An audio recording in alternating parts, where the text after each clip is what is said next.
Shalom, buenas tardes a todos, bienvenidos a una nueva charla. Vamos a hablar del bautismo de Yeshua. Yeshua volvió del jardín lleno del espíritu de santidad y el espíritu lo llevó por el desierto durante 40 días mientras el acusador lo tentaba. No comió nada en aquellos días y cuando se cumplieron sintió hambre. Este fue el segundo periodo de 40 días en la vida de Yeshua, según se registra en las Besorot. El primer periodo de 40 días fue, evidentemente, el periodo de la purificación de su madre. El primero, por supuesto, como dijimos, fue este aquí. El segundo fue cuando el Ruach lo llevó al desierto. Lucas usa la palabra griega ago para indicar que el Ruach lo guió, lo condujo. Sin embargo, este verbo tiene la idea básica de arrastrar para conducir y aplica sobre todo a animales, conducir animales. Yeshua fue llevado al desierto por mano del Ruach HaKodesh, el hombre designado. Aarón pondrá sus dos manos sobre la cabeza del chivo vivo y confesará sobre él todas las maldades y transgresiones de los israelitas, por todos sus pecados, poniéndolos sobre la cabeza del chivo, y lo enviarán al desierto mediante un hombre designado. Esto era parte de la ceremonia del día de la expiación, como ya estudiamos en diferentes lugares y series, y dejo por supuesto los links. El sumo sacerdote debía matar al primer macho cabrío, rociar su sangre sobre el propiciatorio y luego enviar al segundo macho cabrío vivo al desierto. Aarón tomará los dos chivos y los pondrá delante de Yahweh a la entrada del tabernáculo de reunión y echará suertes a Aarón sobre los dos machos cabríos, una suerte para Yahweh, otra suerte para Azazel. En este pasaje, Azazel es a Satán, que a menudo se representa como una criatura, mitad cabra, mitad hombre, el Baphomet. Ya estudiamos estas cosas en los lugares que cité. Basta recordar que, según el Sefer Hanoch, Azazel fue condenado al desierto de Dudael. Además, el Señor le dijo a Rafael: encadena a Azael de pies y manos, arrójalo en las tinieblas, abre el desierto que está en Dudael, arrójalo en él, bota sobre él piedras ásperas y cortantes, cúbrelo de tinieblas, déjalo allí por la acera sin que pueda ver la luz, y en el gran día del juicio que sea arrojado al fuego. Las escrituras siguen informándonos. Hará traer a Aarón al macho cabrío sobre el cual cayere la suerte por Yahweh, y lo ofrecerá en expiación. Pero el macho cabrío sobre el cual cayere la suerte por Azazel lo presentará vivo delante de Yahweh para hacer la reconciliación sobre él, para enviarlo a Azazel al desierto. Después degollará el macho cabrío en expiación por el pecado del pueblo, llevará la sangre detrás del velo adentro, y hará de la sangre como hizo con la sangre del becerro, y la esparcirá sobre el propiciatorio y delante del propiciatorio. Así purificará el santuario, a causa de las impurezas de los hijos de Israel, de sus rebeliones y de todos sus pecados. De la misma manera, hará también el tabernáculo de reunión, el cual reside entre ellos en medio de sus impurezas. Cuando hubiera acabado de expiar el santuario, el tabernáculo de reunión y el altar, hará traer el macho cabrío vivo. Pondrá a Aarón sus dos manos sobre la cabeza del macho cabrío vivo, confesará sobre él todas las iniquidades de los hijos de Israel, todas sus rebeliones, todos sus pecados, poniéndolos así sobre la cabeza del macho cabrío, y lo enviará al desierto por mano de un hombre destinado para esto. Aquel macho cabrío llevará sobre sí las iniquidades de ellos a tierra inhabitada, y dejará ir al macho cabrío por el desierto. Después vendrá Aarón al tabernáculo de reunión, se quitará las vestiduras de lino que había vestido para entrar en el santuario, las pondrá allí. Lavará luego su cuerpo con agua en el lugar del santuario, y después de ponerse sus vestidos saldrá, y hará su holocausto y el holocausto del pueblo, y hará la expiación por sí y por el pueblo, y quemará en el altar la grosura del sacrificio por el pecado. El que hubiere llevado el macho cabrío a Azazel lavará sus vestidos, lavará también con agua su cuerpo, y después entrará en el campamento. Por lo tanto, el primer macho cabrío en el día de la expiación era para que Yahweh hiciera expiación en el santuario, pero el segundo macho cabrío debía ser enviado junto con el pecado de todos a Hasatán, acrecentando sus crímenes. Es fácil establecer la ecuación de que Azazel equivale a Hasatán, pero vamos a agregar otra. Dudael equivale a la tierra, a nuestra tierra, donde habitamos, lo cual no es un planeta. Esta cabra imputaba todo pecado a Azazel. Toda la tierra ha sido corrompida por medio de las obras que fueron enseñadas por Azazel. Impútale entonces todo pecado, dice el Sefer Hanoch. No es hasta que llegamos al Berija de allá que podemos entender esta ley profética según su cumplimiento en Mashiach. Yahshua vino a Yahanan el día de la expiación para su bautismo, donde fue bautizado hasta la muerte como el primer macho cabrío, sepultado en el agua del Jardín. Luego fue llevado al desierto por el Ruach HaKodesh, el hombre que está preparado. Descubrimos que el propósito del macho cabrío vivo era ser tentado por Hasatán. En otras palabras, la segunda cabra era para Azazel, aunque no para ser sacrificada. Esta fue una temporada de tentación o prueba de la cual él volvería victorioso. En el bautismo, Yahanan, el inmersor, impuso sus manos sobre la cabeza de Mashiach, como el sumo sacerdote hacía para pasar todos los pecados al chivo expiatorio. Entonces, Mashiach fue al desierto, cargando con todos los pecados para ser tentado, pero venció la tentación y fue declarado inocente. Y los pecados fueron imputados a Hasatán. Por supuesto, en ese momento Yahshua estaba pintando un cuadro de sí mismo más adelante. Él realmente sería muerto como el primer macho cabrío y sería enviado al desierto cuando bajó al Sheol, que no pudo retenerlo. Como él mismo dijo, viene el príncipe de este mundo, aunque él no tiene nada en mí. Adán Satán entonces perdió la guerra. Por estos eventos donde se ve que Yahshua cumple la ley de los dos machos cabríos en Vayikra 16, entendemos que Yahshua fue bautizado en el día de la expiación. De hecho, creo que su bautismo ocurrió en el momento en que los sacerdotes estaban matando al primer macho cabrío en el templo de Jerusalén.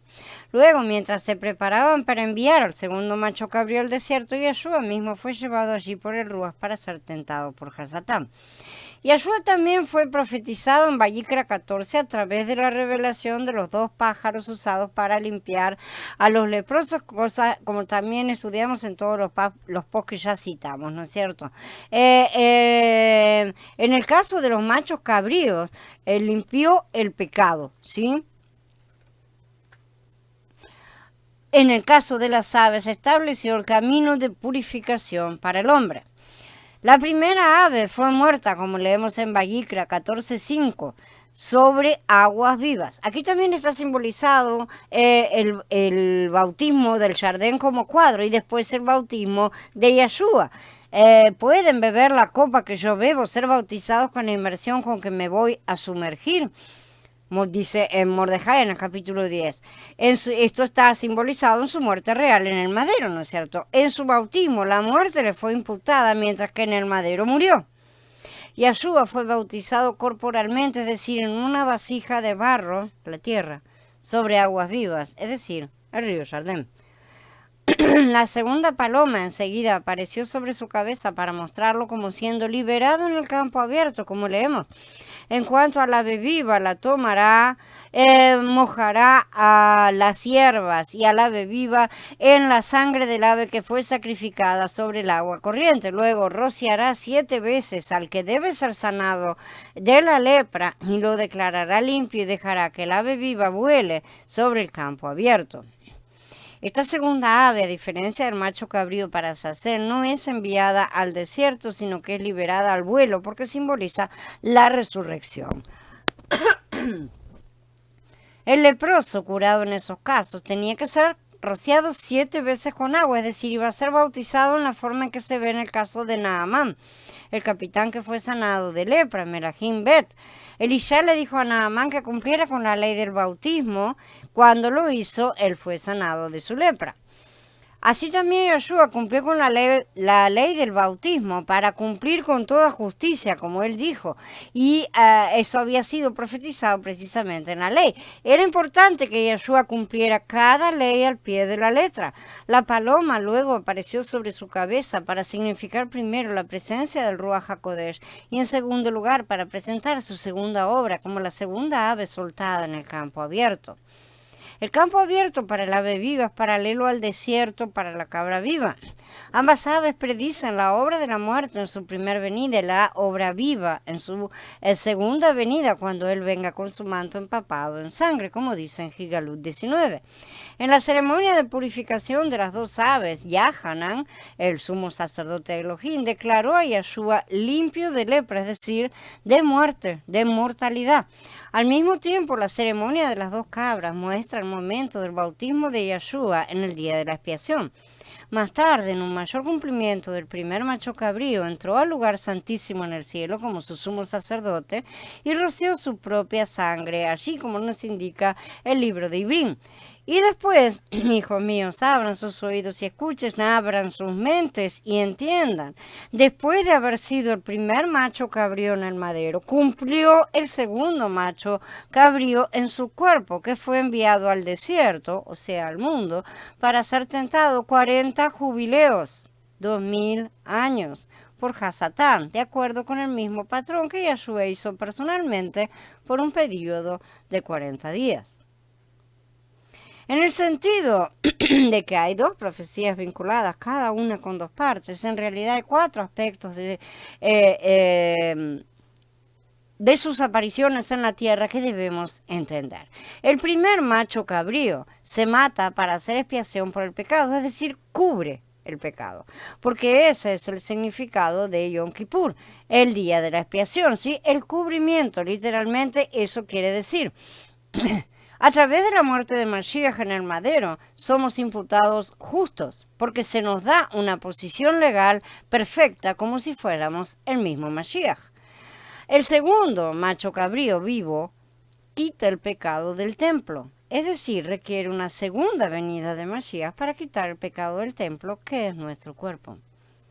Esta condición final se retrasa hasta el final de la tentación del desierto. Estas cosas las estudiamos también antes y dejo los links. El primer pájaro que se mata se ocupa del problema de la muerte, como dijimos, la mortalidad. Sí, la muerte que es el salario del pecado, está representada por la lepra, un tipo de muerte lenta como la del ser humano. La muerte de Mashiach en el madero, como el primer pájaro, nos imputó la vida de resurrección representada por nuestro bautismo sobre agua corriente, es decir, agua viva. La palabra hebrea, traducida aguas corrientes, donde debería decir realmente agua viva, es Jai, vivo. El bautismo estaba destinado a representar no solo la muerte, sino también la vida. De hecho, la parte de la muerte es solo incidental en la ceremonia, ya que nos retrata saliendo de la muerte, no hacia la muerte.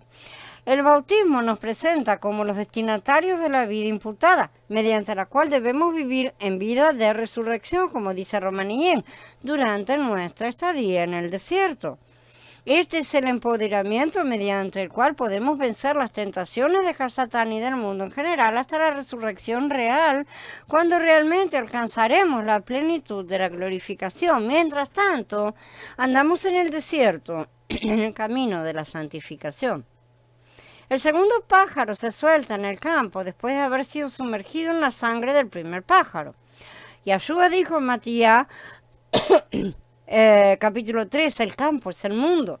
Por lo tanto, Él debe venir al mundo por segunda vez para completar la obra de traernos a la vida permanentemente.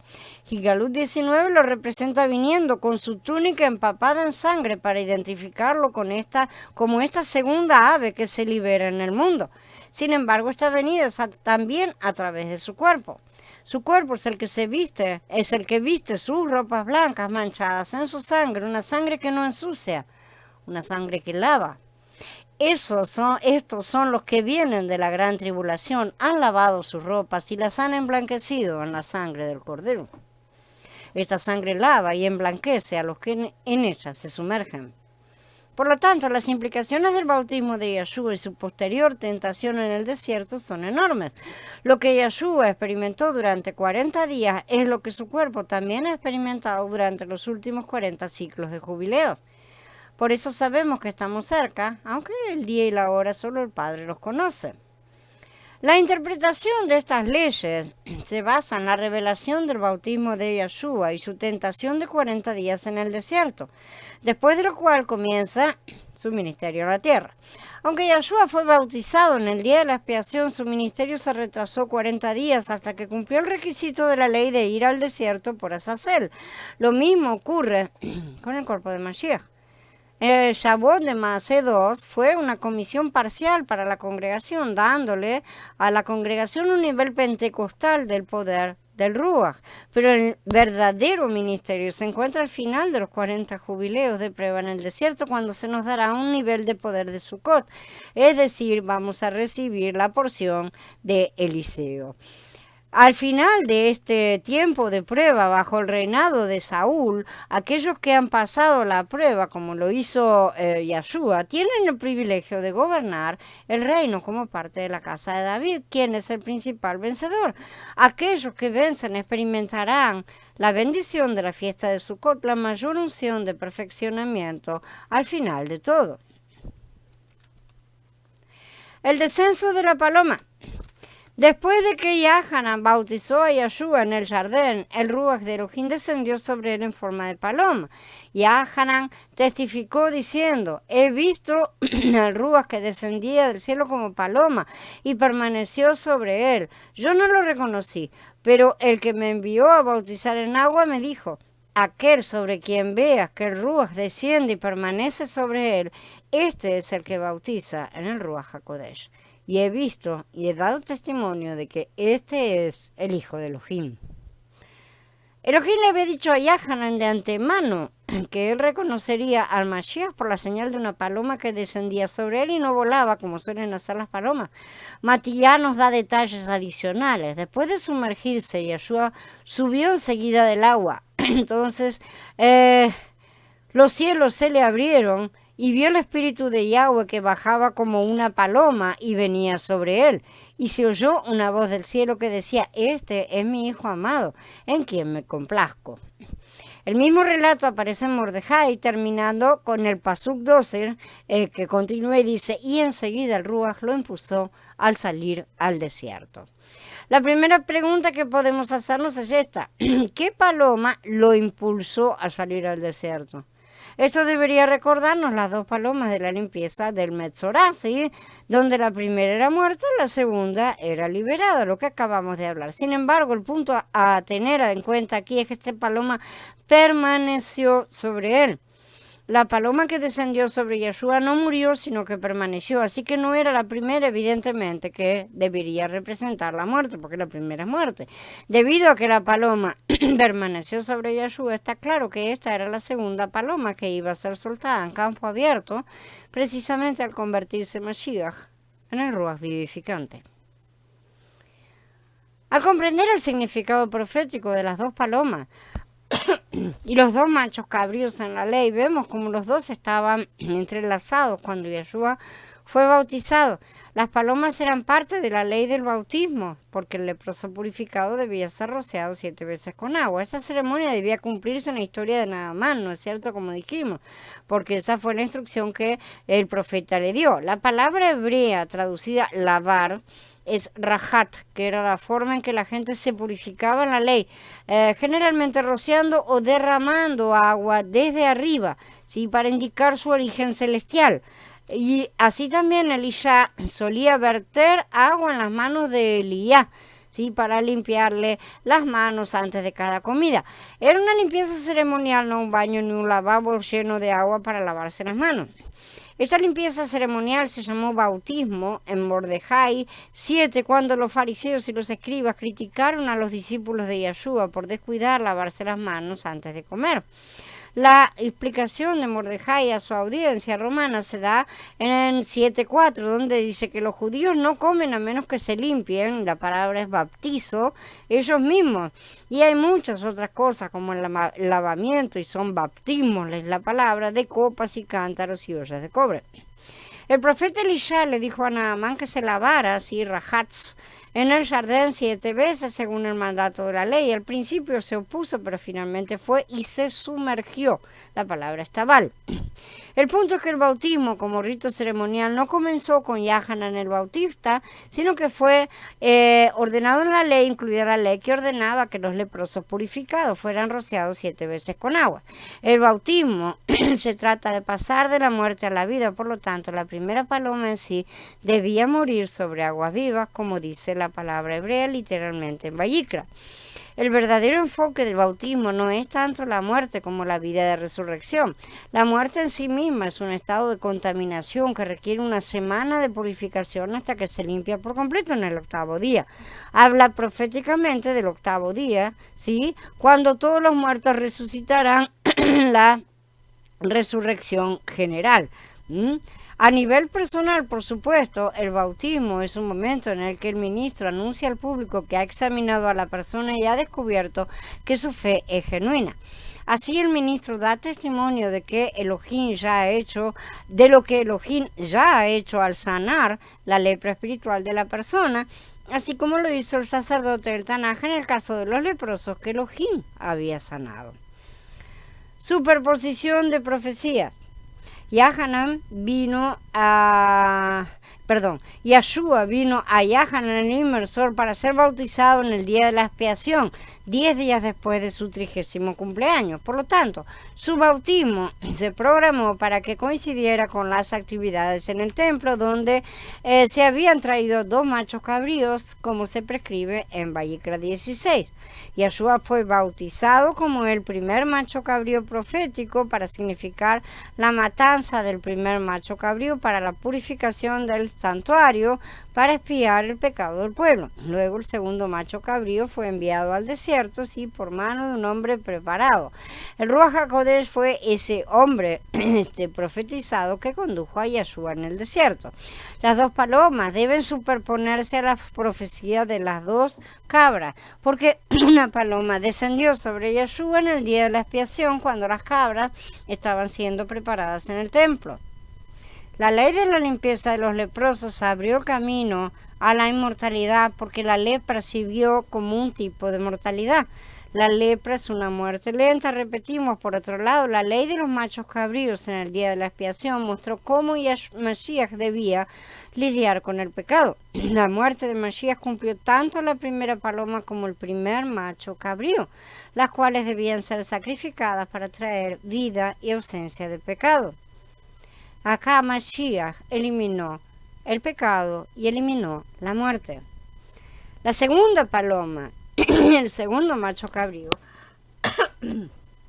fueron liberados vivos para representar la obra de Mashiach en su segunda venida. Cuando regrese traerá a los vencedores la inmortalidad y la incorrupción, como dice en Corintios 15. En cuanto a los días festivos, la primera paloma y la cabra representan la obra de Pesaj de Mashiach, mientras que la segunda paloma y la cabra representan la obra de Sukkot de Mashiach. El bautismo de Yahshua presagió su muerte y resurrección futura. La segunda paloma luego descendió para profetizar su segunda venida. Sin embargo, su segunda venida no podía comenzar sin pasar primero un tiempo en el desierto. Después de todo, el segundo macho cabrío debe ser llevado al desierto y la paloma debía ser soltada en el campo abierto. Mordejai dice que la paloma lo impulsó a salir al desierto.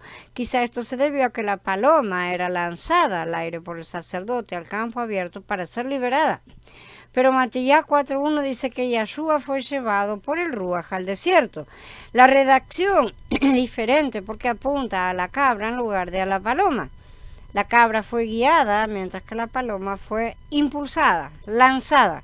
Yahshua era tanto el macho cabrío como la paloma, por lo que ambos términos son usados en el Brit Hadashah por diferentes escritores. El mismo Yahanan el Bautista no parecía saber cuándo vendría Mashiach para bautizarlo. Parece que no había recibido ninguna revelación sobre la conexión del Mashiach con las cabras en el día de la expiación. Sin embargo, recibió revelación sobre la paloma que descendía sobre el Mashiach. La paloma fue suficiente para confirmar la identidad de Mashiach. Entonces podemos concluir que la profecía de las dos cabras revela el tiempo, mientras que las palomas revelan la identidad. Por lo tanto, Yahshua programó su bautismo para que coincidiera con la actividad en el templo mientras preparaban los dos machos cabríos, pero su identidad fue revelada a Yahanan por la paloma. A Elohim le gusta superponer profecías para proporcionar contraste e integridad en nuestro entendimiento. Al igual que con el comienzo del ministerio de Yahshua, cuando fue bautizado, Elohim también superpuso la profecía al final cuando fue clavado en el madero. Por lo tanto, el Cordero de Pesaj profetizó el momento de la muerte de Mashiach. El verdadero Cordero de Elohim tenía que morir cuando los dos corderos eran sacrificados para Pesaj, eran sacrificados para Pesaj. Pero la ubicación de su muerte en el madero fue determinada por el lugar donde se almacenaron las cenizas de la novilla roja. Además, los corderos de Pesaj eran machos, la novilla roja era hembra. La sangre del cordero nos limpia de todo pecado, la novilla roja nos limpia de la muerte. Sí, es decir, tocando un cuerpo muerto. Esto es, nuestros propios cuerpos mortales, somos muertos. La profundidad de la verdad espiritual inherente a la ley es asombrosa. Sin entender la ley, ¿cómo podríamos entender lo que hizo Yahshua para cumplir la ley? ¿Cómo podríamos ser agradecidos? ¿Cómo podríamos maravillarnos? Aquellos que no leen la ley pueden disfrutar solo de una comprensión superficial del Evangelio de Yahanan y de hecho de todo el Berij Hadashah. Pero como dijo Shaul, no quiero que ignoren, hermanos. Tampoco proclamamos ni adoramos a un Elohim desconocido, dijo, a quien los hombres adoraban en ignorancia. Conozcamos al Elohim que adoramos para que podamos con conocimiento alabar al Adón por su bondad y por sus maravillas para con los hijos de los hombres, como dice el Mizmor 107. Bien, habiendo terminado, encerramos la charla y en breve nos encontramos para charlar acerca de estas cosas. Shalom a todos, hermanos, y bendiciones.